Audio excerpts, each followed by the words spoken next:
പിന്നെ അതുപോലെ തന്നെ കേരളത്തിൽ പല പ്രകൃതി ദുരന്തങ്ങൾ സംഭവിച്ചു, ഉരുളുപൊട്ടലുകൾ ഉണ്ടായിട്ടുണ്ട്. അപ്പോൾ ആ ഒരു സമയത്തൊക്കെ ഏതെങ്കിലും ദുരന്ത മുഖത്ത് ഈ വാർത്താ ക്യാമറയുമായി എത്താനുള്ള സാഹചര്യം? തീർച്ചയായിട്ടും. അതായത് മൂന്നാർ മിക്കവാറും ഉരുൾപൊട്ടലുണ്ടായാൽ നമ്മളായിരിക്കും, അതായത് നമ്മളിവിടുന്ന് നിന്ന് വെപ്പിലായിരിക്കും ഇവിടുന്ന് ഓടുക.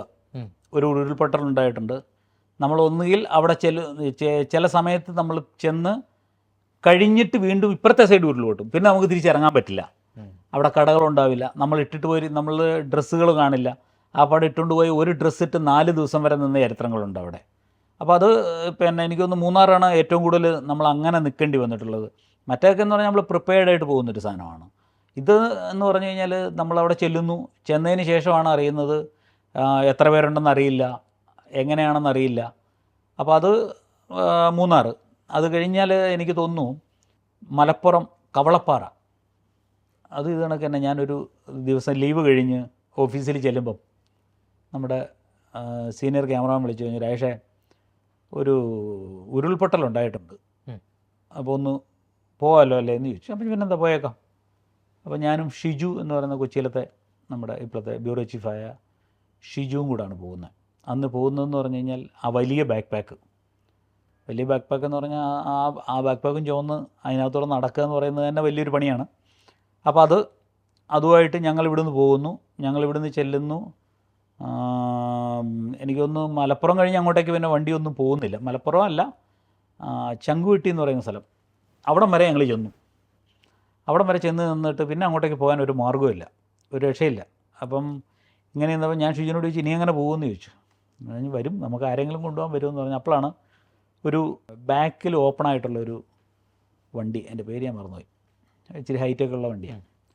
ഒരാൾ വന്ന് ചോദിച്ചു, എവിടെ പോകാൻ നിൽക്കുന്നതെന്ന് ചോദിച്ചു. അപ്പോൾ ഞങ്ങൾ ഇതിനൊക്കെ കവളപ്പാറ പോകുക, നിങ്ങൾ നമ്മളെ അവിടെ സ്ഥലം കാണിച്ചു തരികയാണെന്നുണ്ടെങ്കിൽ ഞങ്ങളും അവിടെ പോകാമെന്ന് വിചാരിച്ച് ഇറങ്ങിയത്, പക്ഷേ ഞങ്ങളെ അങ്ങോട്ട് കയറ്റി വിടത്തില്ല, നിങ്ങളുടെ കൂടെ വന്നാൽ കയറ്റി വിടുമെങ്കിൽ ഞങ്ങൾ കൊണ്ടുപോകാമെന്ന് പറഞ്ഞു. ഞാൻ പറഞ്ഞു ഓക്കെ ആയിക്കോട്ടെ, ഞങ്ങൾ പറഞ്ഞു ഓക്കെ പോകാമെന്ന് പറഞ്ഞു.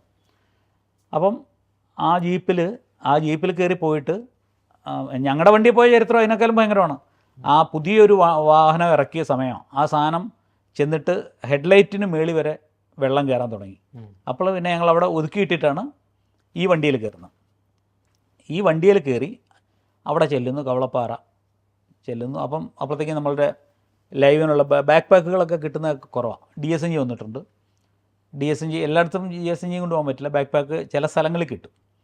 DSNG അവിടെ ഇട്ടിട്ടുണ്ട്. അപ്പോൾ ഈ കവളപ്പാറ ഇതിൻ്റെ ഇവിടുന്ന് നമ്മൾ കണ്ടു, അവിടെ നിൽക്കുന്ന സ്ഥലത്ത് നോക്കി ആ മലയുടെ അവിടെ നിന്ന് തെന്നി വന്നിരിക്കുന്ന സ്ഥലങ്ങൾ അത് നമുക്ക് ഭയങ്കര വിഷമമുണ്ടാക്കുന്ന സാധനം. അതായത് ഒരു വലിയ തെങ്ങ് എടുത്തു വെച്ചാൽ കാണാത്ത വിധത്തിലുള്ള കുഴികൾ മൊത്തം നികന്നിരിക്കുകയാണ്. അതായത് അവിടുന്ന് ഒലിച്ചു വന്നിരിക്കുന്ന മണ്ണ് വന്നിട്ട് ഇവിടെ വന്ന് ഫില്ലായിരിക്കുകയാണ്. മലയുടെ താഴെയുള്ള വശങ്ങൾ മൊത്തം നികന്നിരിക്കുക. അപ്പോൾ ഇതിനടിയിൽ പോയ ആൾക്കാരെ എത്ര, എനിക്കൊന്ന് 56 പേരെങ്ങാണ്ടെന്ന് തോന്നുന്നു അന്ന് മരിച്ച്, കാണാതായതും മരിച്ചതും ഉൾപ്പെടെ 56 പേരുണ്ടെന്ന് തോന്നുന്നു. അപ്പോൾ നമ്മൾ നടക്കുന്ന മുഴുവൻ ഈ ആൾക്കാരുടെ മുകളിൽ കൂടെ ആയിരിക്കാം.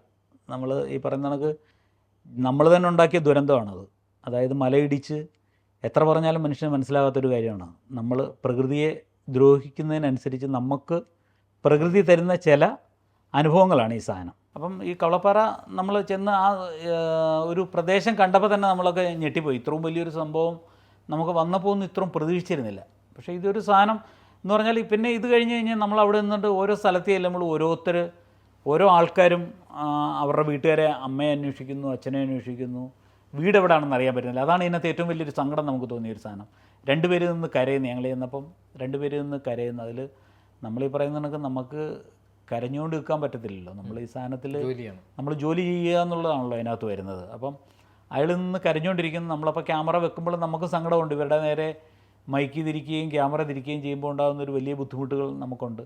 പക്ഷേ നമ്മുടെ ജോലിയുടെ ഭാഗം ഇതായതുകൊണ്ട് ചെയ്യുന്നു. അത് കണക്ക് തന്നെ ഓരോ ബോഡിയും, അതായത് ചില സമയങ്ങളിൽ നമ്മൾ നിൽക്കുമ്പോഴായിരിക്കും പെട്ടെന്ന് പറയുന്നത് അവിടെ ഒരു ബോഡി കിട്ടിയിട്ടുണ്ട്. ബോഡി എന്ന് പറയാൻ പറ്റില്ല, അഴുകി തുടങ്ങിയിട്ടുണ്ടാവും. അത് എനിക്കൊന്ന് 4-5 ദിവസം ആകുന്നു, ഇവർ കാണാതായിട്ട് 4-5 ദിവസം ആകുന്നു. ബോഡി കിട്ടിയെന്ന് പറയുമ്പോൾ ഓടി അങ്ങോട്ട് ചെല്ലുന്നു. അവിടെ ചെല്ലുമ്പോൾ അതിൻ്റെ സ്മെല്ല്, പിന്നെ ഈ പറയുന്ന കണക്ക് നമ്മളോടൊരു പരിധി കഴിയുമ്പോൾ ഫയർഫോഴ്സുകാർ പറയുന്നുണ്ട് നമ്മളോട്, നിങ്ങൾ ഷൂ ഇല്ലാതെ, ക്ലോസ്ഡ് ആയിട്ടുള്ള ഷൂ ഇല്ലാതെ നിങ്ങൾ ഇറങ്ങാൻ പാടില്ല.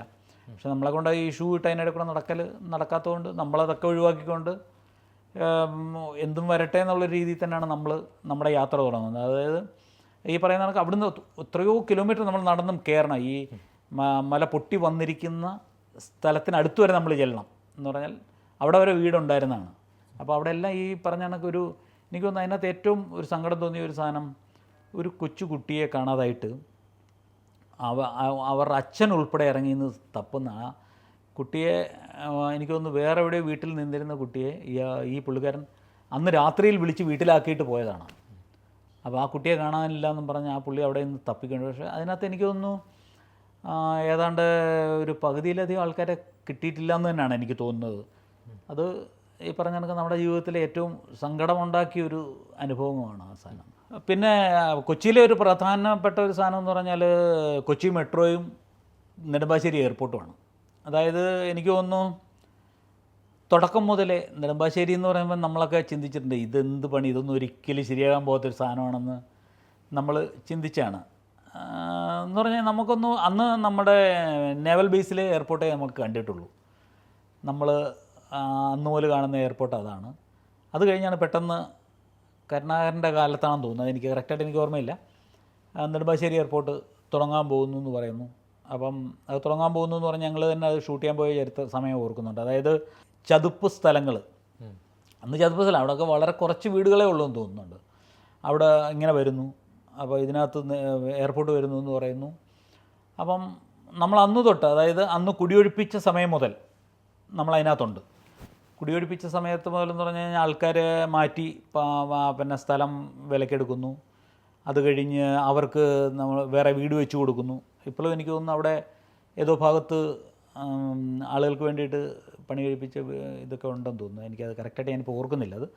എങ്കിലും അത് ഒരു പിന്നെ വലിയൊരു തീരുമാനമായിരുന്നു. അതായത് നമ്മളൊന്നും ഒരിക്കലും ഇങ്ങനൊരു സാധനം അവിടെ പ്രാവർത്തികമാവുമെന്ന് നമ്മൾ വിചാരിച്ചല്ല.